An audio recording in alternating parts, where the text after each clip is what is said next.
Hello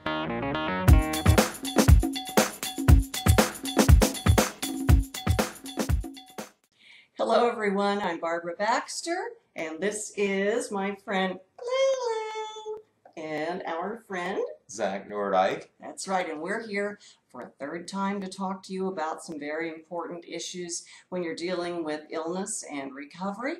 And I'm a cancer survivor, and I had chemo treatments for 6 months, and during that time nutrition was extremely important.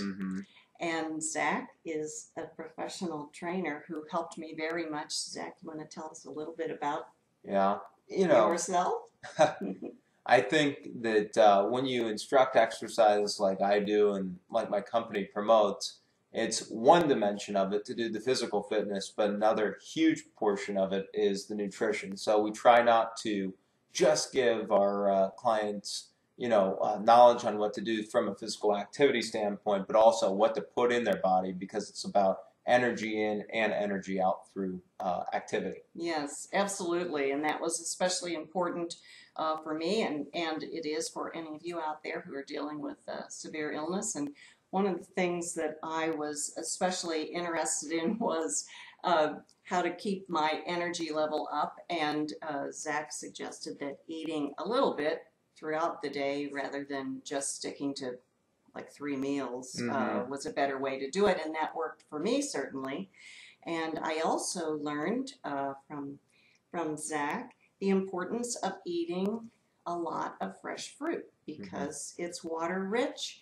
And maybe you want to talk about water. What do you think, Lulu? Should we have Zach talk about water? Yeah, I like water.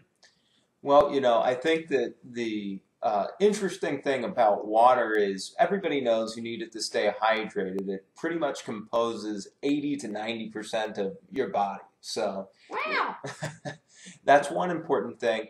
But what we don't really take into consideration is we need it for brain function. So if we are hoping to operate at maximum capacity, and for a lot of us, we need every brain cell, like myself, to just hang in there, we need it. But what about when you're intaking food? In order for vitamins to be taken in, you also need water. They're either fat soluble or water soluble. So if you want to really put to use the other nutrients that you're putting in your body, you need it, and you need it for full brain capacity. So. Well, I didn't know that. Now, Lulu, did you know the part about the brain? Well, I've been told I have a bird brain. Well, you do have a bird brain, but that's good when you're a bird, right? Oh, yeah. I drink a lot of water, and I like bird baths. Oh, okay. Well, I drink a lot of water, too. And I also was advised when I was having chemo to drink as much water as I could. And all of you out there having chemo or having other medical treatments for illness, it's so important because it helps flush everything out of our body, and that is so important to help our kidneys and help our whole system and our brain function.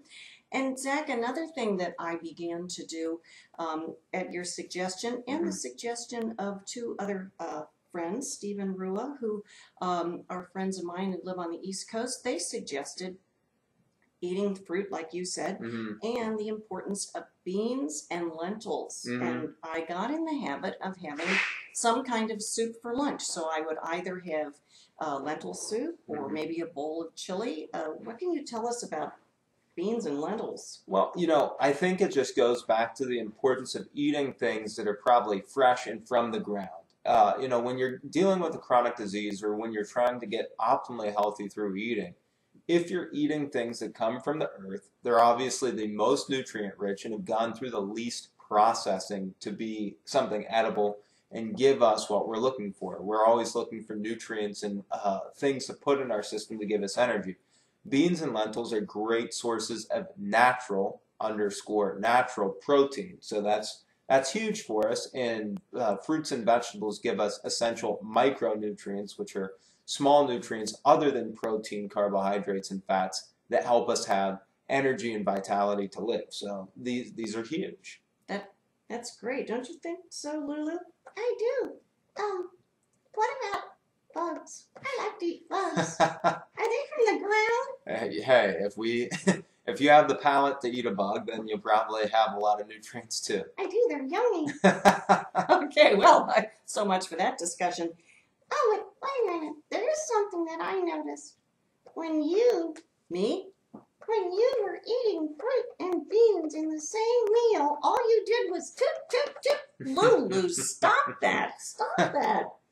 Well, it is true, but Zach had a suggestion about that I eat the fruit at one meal and the beans at a different meal. And then, you know what didn't happen, right? Yeah, no more tooting. Okay, Lulu, okay. That's enough information. Well, thanks again so much, Zach, for telling us about nutrition and for helping us being physically fit and healthier when we're going through treatments like chemo or other medical treatments for illnesses. I'm Barbara Baxter. Thanks for being with us. We'll see you again. And this is Lulu. And goodbye from Zach Nordyke. Bye-bye.